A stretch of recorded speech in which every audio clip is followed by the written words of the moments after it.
নমস্কাৰ।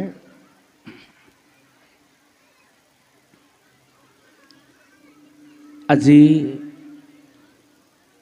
ধেমাজি জিলাৰ ঐতিহাসিক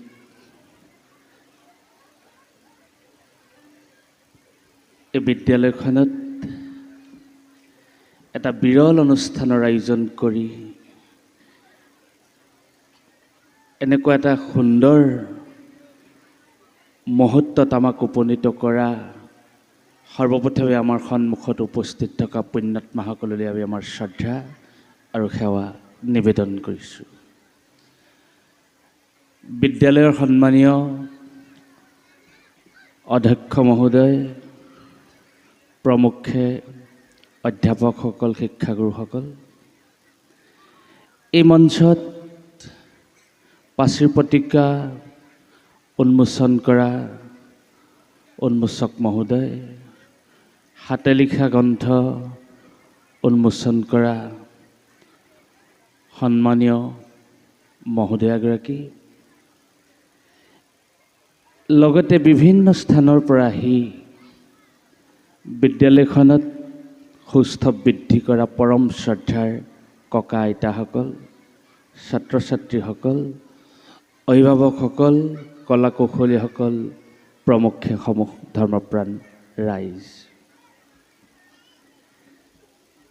আজি কেইদিনমানৰ আগত বিদ্যালয়খনৰ অধ্যাপক শ্ৰদ্ধেয় পংকজ বুঢ়াগোহাঁই ডাঙৰীয়াই দুৰ্ভাগ্যযোগে আমাক অৱগত কৰিলে যে ককা আইতা মেল নামেৰে এটি অনুষ্ঠানৰ আয়োজন কৰা হৈছে ধেমাজিত, আপুনি আহিব লাগে।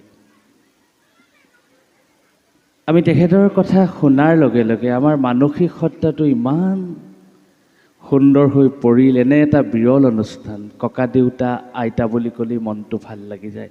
তেনে এটা অনুষ্ঠান পাতিছে, যিটো অনুষ্ঠান আমি ইতিমধ্যে পাহৰিবলৈ যত্ন কৰিছোঁ। গতিকে আমি ছাৰক সন্মতি প্ৰদান কৰিলোঁ আৰু ছাৰক সুধিছিলোঁ যে আমি গৈ কি কৰিমগৈ। তেতিয়া ক'লে, আহিব আপুনি আমাৰ কণমানি ছাত্ৰ ছাত্ৰীসকলক লগ পাব আৰু ককা আইতাসকলৰ সান্নিধ্য লাভ কৰিব। তাৰ লগে লগে বিদ্যালয়খনৰ সঞ্চালক মহোদয়ে আমাক বিষয়টো অৱগত কৰিলে আৰু তেখেতলোকৰ নিৰ্দেশক আমি মান্যতা প্ৰদান কৰি এই স্থানত উপস্থিত হৈছোঁ। আমাৰ দৰে এজন সামান্যতম লোকে ইমান এটা বিৰল অনুষ্ঠানত মুখ্য অতিথি বা এজন বিশিষ্ট অতিথিৰ যোগ্যতাও যেন আমাৰ নাই, তথাপিতো আমাক এনে এটা দায়িত্ব দিয়া অনা হৈছে। তাৰ বাবে বিদ্যালয় কৰ্তৃপক্ষ আৰু আপোনাসকললৈ আমাৰ পুনৰবাৰ শ্ৰদ্ধা আৰু সেৱা নিবেদন কৰা হৈছে। বিষয়টো বৰ সুন্দৰ। ইয়াত খন্তেক সময় আগতে বহি কেইটামান কথা আমাৰ অনুধাৱন হৈছে। মই সৰ্বপ্ৰথমে বিদ্যালয়খনৰ কৰ্তৃপক্ষক আৰু ছাত্ৰ ছাত্ৰীৰ অভিভাৱকসকল সকলোকে অন্তৰৰ পৰা প্ৰকৃত শ্ৰদ্ধা আৰু সেৱা নিবেদন কৰিছোঁ। এটা বাৰ্তা লৈ যাম লুইতৰ দক্ষিণ পাৰলৈ। ধেমাজিৰ এই বিদ্যালয়খনে কি গঢ়িছে? প্ৰথম কথা, মানৱ সম্পদ গঢ়াৰ সঁচাকৈ অখৰা কৰিছে। যিটো সময়ত আমাৰ সমাজত চৰিত্ৰবিহীন শিক্ষাই আমাক গ্ৰাস কৰি পেলাইছে, ভোগৰ পাছে পাছে আমি দৌৰি ফুৰিছোঁ। বিশ্বায়ন হৈছে হয়, কিন্তু আমি বিশ্বায়নৰ যুগত মানুহবিলাক যান্ত্ৰিক হৈ পৰিছোঁ। সেই সময়টোত প্ৰকৃত মানৱ সম্পদ বঢ়াৰ অখৰা কৰিছে আজি মাদাৰ্ছ পাইৰী বিদ্যালয়খনে। মই পুনৰবাৰ তেখেতলোকৰ আন্তৰিক শলাগ লৈছোঁ। ইয়াত ছাত্ৰ ছাত্ৰীসকলে কেইবাটাও অনুষ্ঠান কৰিলে, সকলোকে ধন্যবাদ জনাব লাগিব। আৰু একোটা কলা ইয়াত প্ৰতিভা প্ৰতিফলিত হৈছে। প্ৰথম কথা, ইয়াত ঘোষক আৰু ঘোষিকাসকল চাওক, এটা সময়ত সম্ভাৱনাপূৰ্ণ ছাত্ৰ ছাত্ৰী ইমান সুন্দৰ। আমি বহু ডাঙৰ ডাঙৰ অনুষ্ঠান দেখিছোঁ, ঘোষক আৰু ঘোষিকাবিলাকক বৃত্তিমূলকভাৱে বহু ঠাইত আমন্ত্ৰণ কৰি আনে, কিন্তু আমাৰ বিদ্যালয়খনত ইমান ধুনীয়াকৈ ছাত্ৰ ছাত্ৰীসকলে ঘোষণা কৰাৰ দায়িত্ব লৈছে, নৈতিকতা বজাই ৰাখিছে, সাত্বিকতা বজাই ৰাখিছে, ইমান সুন্দৰভাৱে সাৱলীনভাৱে কোৱাৰ যি অখৰা কৰিছে, সেইটোও এটা কলা। সেয়া প্ৰতিভাও তেখেতলোকৰ বিকাশ হৈছে। সাম্প্ৰতিক সময়ত সময়ৰ লগত খাপ খোৱাকৈ এখন নাটক ইয়াত প্ৰতিফলন কৰা হ'ল, যিটো আমাৰ সমাজত বৰ্তমান অপ্ৰিয় হ'লেও সত্য, যিটো পৰিঘটনা এতিয়া চলি আছে। আমি পিতৃ মাতৃসকল যান্ত্ৰিক হৈ পৰিছোঁ। আমি পিতৃ মাতৃসকলে ভোগৰ পাছে পাছে দৌৰি ফুৰিছোঁ, আমি শিপা পাহৰিছোঁ। মোৰ পিতৃয়ে যি কষ্ট কৰি মোক এই স্থানত উপনীত কৰিলে, মই সন্তানক পৰিচিত কৰিবলৈ ক'ৰবাত যেন মই ব্যস্ততাপূৰ্ণ কাৰণে অসুবিধা হৈছেনে কি হৈছে নাজানো, কিন্তু আমি আমাৰ পিতা পুত্ৰসকলক আমাৰ সতি সন্তানৰ মাজত ওচৰ চপাই নিয়াত ক'ৰবাত ব্যৰ্থ হৈ পৰিছোঁ। কিন্তু এই কথাবিলাক আমাক সোঁৱৰাই দিছে কোনে? আজি বিদ্যালয়খনৰ পবিত্ৰ অনুষ্ঠানটোৱে। চাওক কিমান সুন্দৰভাৱে নাটকখন ইয়াত প্ৰতিফলন ঘটাইছে। আইতাগৰাকী গাঁওখনলৈ আহিবলৈ মন নাযায়, মোৰ মায়েও গাঁওখনৰ মুখ নেৰে। পুতেকে চহৰত সুন্দৰভাৱে পুত্ৰ বোৱাৰীয়ে চাকৰি কৰে, সেইখন ঘৰত আইতাগৰাকীয়ে বেয়া পায় হয় থাকি। কিন্তু এইটো নহয় যে সতি সন্তানসকলৰ যি নাতিপুতিৰ কাৰণে তেওঁলোকৰ যি মৰম স্নেহ, যি প্ৰীতি, যি আন্তৰিকতা, এই আন্তৰিকতাটোৰ কাৰণে কেতিয়াও আমাক আইতাসকলে এৰি দিব নোৱাৰে। এনে এটা আমাৰ মাজত চলি থকা কাহিনী, গ্ৰামীণ জীৱনৰ এটা কাহিনী সুন্দৰভাৱে প্ৰতিফলিত। আমি আৱেগিক হৈ পৰিছোঁ। মোৰ কাষতে বহি থকা ছাৰৰ লগত ইমান সুন্দৰভাৱে চাইছোঁ। এজন ব্যক্তি ইয়াৰ পৰা ইতিমধ্যে স্থান পৰিত্যাগ কৰিলে। গতিকে আমি আলোচনা কৰিছোঁ যে ইমান সুন্দৰভাৱে তেওঁলোকে তাত আমাৰ জীৱনত ঘটি থকা এটা কাহিনী আমি সঁচাকৈ ককা আইতাসকলক কেতিয়াও পাহৰিব নোৱাৰোঁ। ইয়াত এটা ডাঙৰ শব্দ, যিজনে নাটক ৰচনা কৰিছে তেখেতক পুনৰবাৰ এটা কথা শ্ৰদ্ধা জনাইছোঁ। তেখেতৰ এটা খুব সুন্দৰ এটা ইয়াত বাৰ্তা প্ৰদান কৰিলে। এটা কাহিনী আছিল মনত পৰিছে। এজন ছাত্ৰই হাইস্কুল শিক্ষান্ত পৰীক্ষাত খুব সুন্দৰভাৱে উত্তীৰ্ণ হ'ল। উত্তীৰ্ণ হোৱাৰ যিদিনাখনি পৰীক্ষাৰ ফলাফল ঘোষণা হ'ল, ঘৰখনত আনন্দৰ জোৱাৰ উঠিছে। সেয়া স্বাভাৱিক। আপোনাৰ ঘৰতো আনন্দ হ'ব, আমাৰ ঘৰতো আনন্দ হ'ব। ছাত্ৰজনে পিতৃক সুধিলে যে দেউতা, এতিয়া মই কি পঢ়িম, ভৱিষ্যতে মই কি হ'ম? দেউতাকে ক'লে যে শুন, তুমি IAS বিষয়া হ'ব লাগিব। খুৰাকক সুধিলে যে দদাইদেউ, মই কি হোৱাটো বিচাৰা? তেতিয়া ক'লে তুমি এজন ভাল অভিযন্তা হ'ব লাগিব। পেহীয়েকে ক'লে তুমি ভাল তুমি অধিবক্তা হ'ব লাগিব। বিভিন্নজনে বিভিন্ন ধৰণৰ ডাঙৰ মানুহ হ'বৰ বাবে তেওঁক পৰামৰ্শ দিলে। আইতাকে যেতিয়া সুধিলে, আইতাকে ক'লে বোপাই, তই প্ৰথমতে ভাল মানুহ হ'বলৈ চেষ্টা কৰ। যেতিয়া এজন ভাল মানুহ হবি, বটবৃক্ষই যেনেধৰণে জীৱক ছাঁ দি নিজৰ সমস্ত কষ্ট নিজৰ সহিষ্ণু গুণে ধৰি ৰাখে, তেনে এজন ব্যক্তিলৈ তই যেতিয়া ৰূপান্তৰ হবি, তই তেতিয়া মহামানৱলৈ ৰূপান্তৰ হবি। প্ৰথমতে ভাল মানুহ হোৱাৰ লগে লগে সমস্ত গুণে তোক গুণৱন্ত কৰি ৰাখিব। মোৰ আশীৰ্বাদ তোৰ শিৰত আছে। সেই বাৰ্তাটোকে যেন আইতাগৰাকীয়ে আমাক দিলে। আইতাগৰাকী থকাৰ কাৰণে, আইতাগৰাকীক গাঁৱৰ ঘৰখনৰ পৰা উলিয়াই অনাৰ বাবে গুণগুণ নামৰ ছোৱালীজনীৰ অসুবিধা হৈছে। কিহত অসুবিধা হৈছে? মাক দেউতাকৰ সন্মুখত পঢ়িব পৰা নাই, আইতাকৰ লগত ব্যস্ত হৈ আছে। আইতাকে সাধু কৈছে, লগৰ ল'ৰা ছোৱালীবিলাক আহিছে, পৰিৱেশ বিশৃংখলীয়া কৰি পেলাইছে। কিন্তু তাৰ মাজত আইতাকে আশীৰ্বাদ দি থৈ গ'ল যে মই গাঁৱলৈ যাওঁ, তই ভালকৈ পঢ়া শুনা কৰিবি, ভাল মানুহ হবি। এই বাৰ্তাটো ইমান সুন্দৰভাৱে ছাত্ৰ ছাত্ৰীসকলে ইয়াক অনুশীলন কৰিছে আৰু প্ৰদৰ্শন কৰিছে। সঁচাকৈয়ে আমি ভাবি ল'ব পাৰোঁ যে ভৱিষ্যতে তেওঁলোকে আমাৰ সমাজত একোটা সম্ভাৱনা লৈ আমাৰ সমাজলৈ আহিছে। আৰু এইটো এটা নতুন পুৰুষৰ বাবে বাৰ্তা হওক। আমি ককা আইতাসকলক সঁচাকৈ পাহৰি গৈছোঁ। আমি বাস্তৱ জীৱনত আমি দেখিছোঁ, ভোগৰ পাছে পাছে দৌৰি আমি বাস্তৱ জীৱনত যান্ত্ৰিকতাৰ খামখুমিয়াত আমি নিজকে পাহৰি পেলাইছোঁ। ব্যস্ততাপূৰ্ণ জীৱন, আমি ইমান ব্যস্ত হৈ পৰিছোঁ।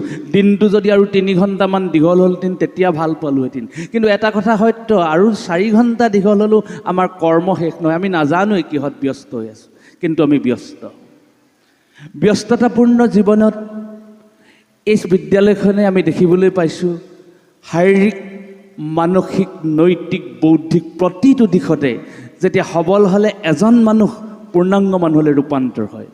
সেই শিক্ষা দিছে, মানৱ সম্পদ গঢ়াৰ শিক্ষা দিছে।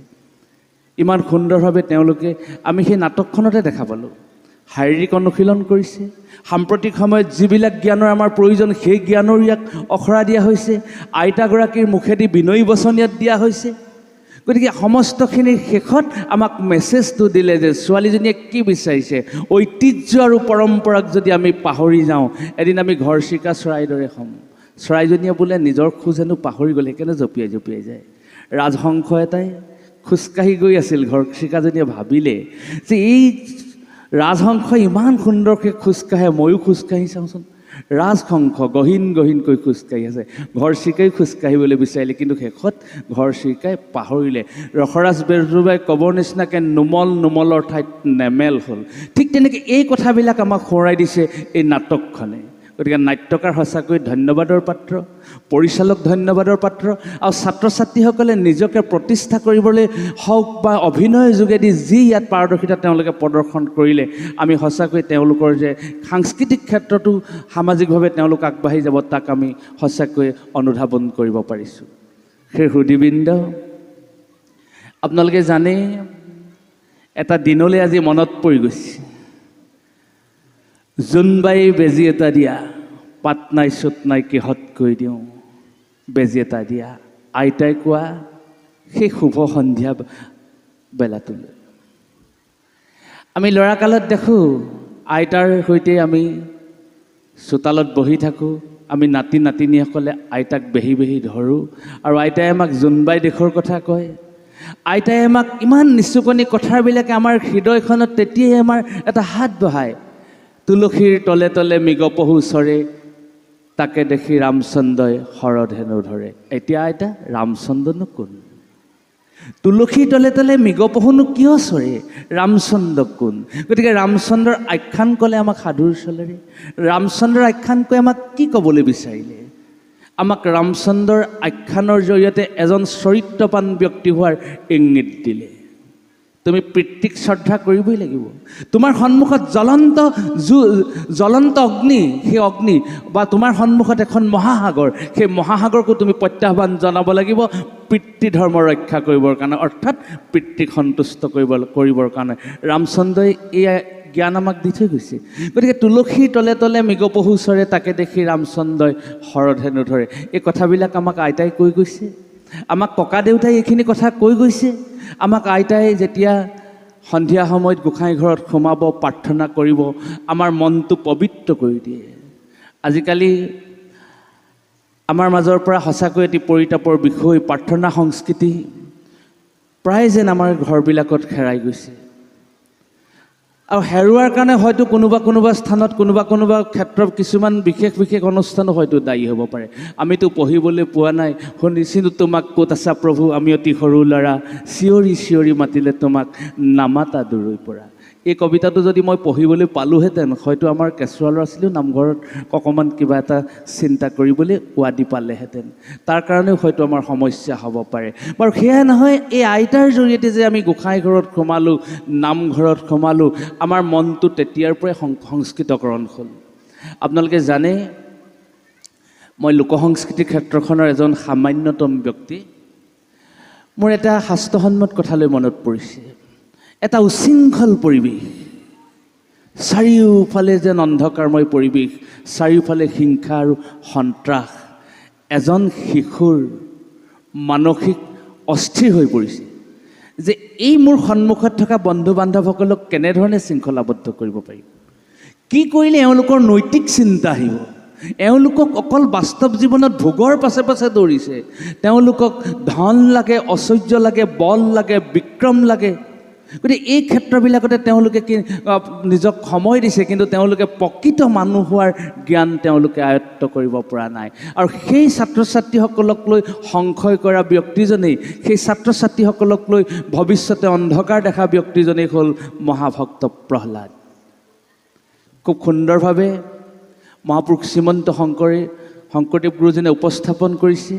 প্ৰহ্লাদক দিয়া হ'ল বামানয় শাস্ত্ৰ, যি শাস্ত্ৰত মৰা কটাক প্ৰাধান্য দিয়া হৈছে, যি শাস্ত্ৰত উশৃংখলতাক প্ৰাধান্য দিয়া হৈছে, যি শাস্ত্ৰত হিংসা আৰু সন্ত্ৰাসক গুৰুত্ব দিয়া হৈছে, সেই শাস্ত্ৰ প্ৰহ্লাদক পঢ়াবৰ বাবে দায়িত্ব দিয়া হ'ল গুৰুসকলক। কিন্তু মহাভক্ত প্ৰহ্লাদে জানে, এনে শাস্ত্ৰ পঢ়ি মই নিজক ধ্বংস কৰাৰ উপৰিও সমস্ত দৈত্যকুল ধ্বংস কৰিব লাগিব, মই এই শাস্ত্ৰ কেতিয়াও অধ্যয়ন কৰিব নোৱাৰোঁ। কিন্তু তেওঁ সেই শাস্ত্ৰৰ বিপৰীতে কৃষ্ণ শাস্ত্ৰ পঢ়িব, যি শাস্ত্ৰই কোটি সূৰ্যসমূহ জ্ঞান দিব পাৰে, কোটি সূৰ্যসমূহ পোহৰ দিব পাৰে, যি শাস্ত্ৰই আত্মা পৰমাত্মা মহামিলনৰ কথা ক'ব পাৰে, যি শাস্ত্ৰই সুখ আৰু সমৃদ্ধিশালী কৰিব পাৰে মানুহক, সেই শাস্ত্ৰহে পঢ়িব। দৈত্য শিশুসকলক প্ৰহ্লাদে তেনে জ্ঞান দিয়াৰ আৰম্ভ কৰিলে। তেতিয়া এদিন দৈত্য শিশুসকলে প্ৰহ্লাদক সুধিলে যে সেই প্ৰহ্লাদ, আমি যে এই জন্ম পাইছোঁ, আজি যদি আমি কৃষ্ণৰ নাম নলওঁ, দুদিনমানৰ পিছত ল'ম, তেতিয়া কি হ'ব? তেতিয়া প্ৰহ্লাদে খুব সুন্দৰভাৱে কৈছে, আজি বিদ্যালয়খনত ছাত্ৰ ছাত্ৰীসকলক সৰুতে ইমান কেইবাটাও দিশতো তেখেতলোকক এজন মানুহ হ'বলৈ যিখিনি গুণৰ দৰকাৰ, প্ৰতিখিনি গুণক আপোনালোকে ইয়াত উপস্থাপন কৰি গৈছে, প্ৰতিখিনি শিক্ষা ইয়াত আপোনালোকে উদাহৰণ দাঙি ধৰিছে। সেইকাৰণে আমি সেই আখ্যানটোলৈ মনত পৰিছে। তেতিয়া প্ৰহ্লাদে দৈত্য শিশুসকলক কৈছে যে চোৱা, তোমালোক মানুহ, এজন মানুহ কিমান দিন জীয়াই থাকে জানানে? তেতিয়া দৈত্য শিশুসকলে কৈছে আমিতো নাজানো। তেতিয়াহ'লে শুনা, এজন মানুহ 100 বছৰ জীয়াই থাকে, যদিহে প্ৰাকৃতিক দুৰ্যোগ হৈ দুৰ্ঘটনাগ্ৰস্ত হৈ দেহাটো ক্ষতবিক্ষত হৈ যদি ধ্বংস নহয়, অৰ্থাৎ অকাল মৃত্যু যদি নহয়। আমাৰ যেনেধৰণে খেতিপথাৰবিলাকত পোক পৰুৱা লাগি যেনেধৰণে আমাৰ খেতি ফচলবিলাক নষ্ট কৰে, যদি ব্যাধি সোমাই দেহাটো যদি অনিষ্ট নকৰে, তেতিয়াহ'লে এজন মানুহ 100 বছৰ জীয়াই থাকে। মনুষ্যৰ আয়ুহত বৰিষ সংখ্যাত অৰ্ধেক বিফলে যায় জানিবা নিদ্ৰাত। এতিয়া 100 বছৰ জীয়াই থাকিব দৈত্য শিশুসকলক প্ৰহ্লাদে কৈছে, কিন্তু তুমি সতৰ্ক হ'ব লাগিব। জীয়াই থাকিলেই মানুহৰ জীৱনটো সুখী হ'ব নোৱাৰে। তুমি মানুহৰ জকা এটা ল'লে তুমি মানুহ হ'ব নোৱাৰা। 100 বছৰ জীয়াই থাকিবা হয়, 100 বছৰত কি হ'ব? অৰ্ধেক বিফলে যায় জানিবা নিদ্ৰাত। 50 বছৰ আমাক এটা ব্যৱস্থা দিলে ভগৱানে, যি মনুষ্যক নিৰ্মাণ কৰিছে তেওঁ এটা বিশেষ ব্যৱস্থা আমাৰ দেহত সংস্থাপন কৰিলে, আমাক নিদ্ৰা দিলে, টোপনি দিলে। আপোনালোকে জানে কীৰ্তনত ইমান সুন্দৰভাৱে কৈছে, মনুষ্যৰ আয়ুসত বৰিষ সংখ্যাত অৰ্ধেক বিফলে যায় জানিবা নিদ্ৰাত। আধা 50 বছৰ শুই থাকোঁতে গ'ল।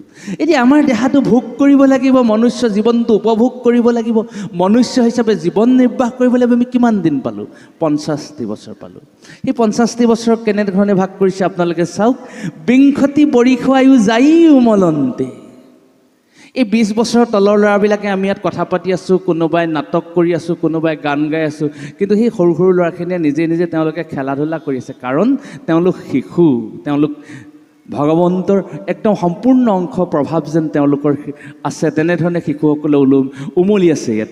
বিংশতি বৰিষ আয়ু যাই উমলন্তে। 20টা বছৰ ল'ৰা ধেমালি কৰি থাকোঁতে গাত কথা নাই লগা বুলিয়ে 20 বছৰ গুচি গ'ল। বিংশতি বৰিষ আয়ু যাই উমলন্তে। তাৰপাছত আমাৰ সংসাৰ আমি আৰম্ভ কৰিব লাগে। সংসাৰ আৰম্ভ কৰিবলৈ আমাক পুঁজিৰ প্ৰয়োজন হ'ব। 9 বৰিষ যায় ধন উপাৰ্জনতে। 10 বছৰ আমি ধন ঘটিবলৈ পালোঁ। এতিয়া 50 বছৰ মনুষ্যই টোপনিত পঠিয়াব লগা হ'ল। 20 বছৰ ল'ৰা ধেমালি বুলি গ'ল, 10 বছৰ ধন ঘটোতে গ'ল। থাকিলে কিমান? 20টি বছৰ। তেতিয়া গুৰুজনে দৈত্য শিশুসকলক প্ৰহ্লাদৰ মুখেদি কোৱাইছে যে বিংশতি বৰিষ আয়ু যায় উমলন্তে, 9 বৰিষ যায় ধন উপাৰ্জনতে। বৃদ্ধকালে যাই হেৰ বৰিষ বিংশতি, একো কাৰ্য সাধিবাক নাথাকে শকতি। যে সেই 20টা বছৰত বিংশতি বৰিষ বৃদ্ধ অৱস্থাত যায়, যিটো কৰিম বুলিতো মানুহে কৰিব নোৱাৰে, যাম বুলি ভবা ঠাইলৈ মানুহ যাব নোৱাৰে, খাম বুলি ভবা ঠাইত বস্তুটো তেওঁ গ্ৰহণ কৰিব নোৱাৰে। অৰ্থাৎ বিভিন্ন ধৰণৰ ব্যাধিয়ে মনুষ্য দেহটোক আহি আক্ৰমণ কৰে আৰু দেহটো লাহে লাহে শক্তিহীন হৈ পৰে। তেতিয়া দৈত্য শিশুসকলে সুধিলে যে আমি কি কৰিম এতিয়া? কিবা উপায় আছেনে? বোলে উপায় আছে। উপায়টো কি হ'ল? যে হেন জানি শিশু হ'ব এৰা আন কৰ্ম, ধৰিও কুমাৰকালে ভাগৱত ধৰ্ম। যে সেই শিশুসকল তোমালোকে চিন্তা নকৰিবা, উপায় আছে নহয়। এৰা আন ধৰ্ম, ধৰিও কুমাৰকালে ভাগৱত ধৰ্ম। অন্য কৰ্ম এৰি দিয়া। হেন জানি শিশু হ'ব এৰা আন কৰ্ম, ধৰিও কুমাৰকালে ভাগৱত ধৰ্ম। বিদ্যালয়খনলৈ আহি এই মঞ্চটোত বহি মহাপুৰুষ শ্ৰীমন্ত শংকৰদেৱ গুৰুজনাৰ এই আদৰ্শকে যেন বিদ্যালয়খনে জীয়াই ৰাখিছে। এই শিশুসকলৰ মাজত সংস্কাৰমুখী মন, শিশুসকলৰ মাজত নৈতিক চিন্তা, শিশুসকলৰ মাজত ককা আইতাৰ প্ৰতি থকা ভক্তি, অৰ্থাৎ মানুহক ভাল পোৱাৰ যি চেতনা জাগৃত কৰিবলৈ লৈছে, সেয়া জানো গুৰুজনে আগতেই কৰি থৈ যোৱা নাছিল? তাকে যেন বিদ্যালয়খনে সঁচাকৈ আজি মান্যতা প্ৰদান কৰিছে। হেন জানি শিশু হ'ব এৰা আন কৰ্ম, ধৰিও কুমাৰকালে ভাগৱত ধৰ্ম। গতিকে সেয়েহে আইতাসকলে, ককা দেউতাসকলে আমাক যি শিক্ষা দিছিল, সেই শিক্ষা হ'ল আমাৰ মানুহ হোৱাৰ শিক্ষা। চাওক, আজি আমি এখন সাংসাৰিক দায়িত্বত আছোঁ। আমাৰো সতি সন্তান আছে। আমি সতি সন্তান পৰিচালনা কৰি ঘৰ পৰিচালনা কৰি আছোঁ হয়, এটা সময়ত আমি আমাৰ যেতিয়া আমাৰ নিৰ্দিষ্ট সময় আহিব, আমাৰ দায়িত্ব কোনে ল'ব? আমি ঘৰত এতিয়া যিটো দায়িত্বত আছোঁ প্ৰত্যেকজন ব্যক্তি আমাৰ সতি সন্তানসকলে ল'ব।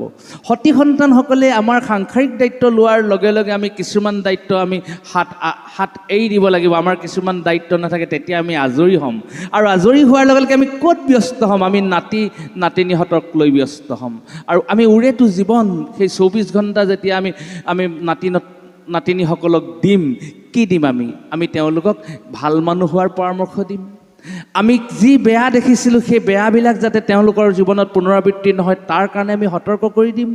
এজন প্ৰকৃত মানুহ হ'বলৈ যি শিক্ষাৰ প্ৰয়োজন সেই শিক্ষাৰ কথা ক'ম, আমি সাধ্য অনুসৰি সেই শিক্ষাৰ কথা ক'ম। আপোনালোকে জানে, সেইকাৰণে ককা আইতাহঁতৰ প্ৰয়োজন আজিৰ সমাজত আমাক লাগিবই। যেনেধৰণে ককা আইতাসকলে আমাৰ সংসাৰখন, আমাৰ গৃহখন এখন সংস্কাৰমুখী কৰি আহিছে, গৃহখন সুন্দৰ আৰু গাম্ভীৰ্যপূৰ্ণ কৰি আহিছে ককা আইতাই, ঠিক তেনেধৰণে পুৰুষে প্ৰজন্মই এই ব্যৱস্থাটো লাগিব।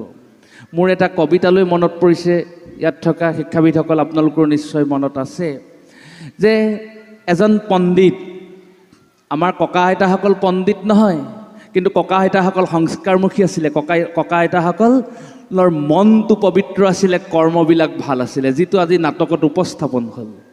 আপোনালোকে জানে আনন্দ চন্দ্ৰ আগৰৱালাৰ সেই ভাঙনি কবিতাটো, চহা আৰু পণ্ডিতজনে বিভিন্ন শাস্ত্ৰ অধ্যয়ন কৰি আহি চহাজনক সুধিলে, তুমি কি জ্ঞান পালা? বিস্তৰ ৰাজ্য তুমি পৰিভ্ৰমণ কৰিলানে? তুমি অমুক গ্ৰন্থ পঢ়িলানে? তমুক গ্ৰন্থ পঢ়িলানে? তেতিয়া চহাজনে ক'লে, আপোনালোকে জানে বহুখিনি চহৰৰ নিলগৰ পৰা আছিল এজন চহা জোৰমন বৰাই কি ক'লে, যে মই কোনো দেশ বিদেশত মই অধ্যয়ন কৰিবলৈ যোৱা নাই, কিন্তু সমাজত মই যিটো দেখিছোঁ, সমাজত মই এনেই বস্তু দেখিছোঁ, আমি পঢ়ি শুনিও যদি আমি জ্ঞান আয়ত্ত কৰিব নোৱাৰোঁ, পঢ়ি শুনিও যদি আমি প্ৰজ্ঞাশীল হ'ব নোৱাৰোঁ, পঢ়া শুনাৰ মাজতে যদি আমি নৈতিক চিন্তা যদি আমি কৰিব নোৱাৰোঁ, তেতিয়াহ'লে আমি যে স্খলন হৈছোঁ। চোৱা কেনে সৰুজনী কুকুৰা চৰাই দেউকাৰ আঁৰত কেনে পোৱালি হোৱায়। আজিও কুকুৰাজনীয়ে দেউকাৰ আঁৰত পোৱালি হোৱাই আছে, কিন্তু আমি কি কৰিছোঁ? সকলো নহয়, আমি এচাম মানুহে জন্ম দিয়ে সতি সন্তানক লজ্জা নিবাৰণৰ কাৰণে মৃত্যুদণ্ড দিছোঁ, কিন্তু কুকুৰাজনীয়েতো সেইটো কাম নাই কৰা। এইবিলাক কিয় হয়? এইবিলাকৰ কাৰ পৰা আমি সংস্কাৰ পাওঁ? এইবিলাক আমি ককা আইতাসকলৰ পাওঁ। সেইকাৰণে ককা আইতাসকল আমাক লাগিবই। আৰু আমি বিশেষকৈ অভিভাৱকসকলে এটা কথা আমি জানিবই লাগিব, যে ককা আইতাসকলৰ প্ৰতি গুৰুত্বটো ছাত্ৰ ছাত্ৰীসকলৰ কেনেকৈ বাঢ়িব, আমি নিজে দেখাব লাগিব। মই গীত মাতৰ মানুহৰ কাৰণে এটা গীত মনলৈ আহিছে, গুণগুণাই দিছোঁ। আমি কেতিয়াবা গাওঁ, এই তীৰ্থভূমিলৈ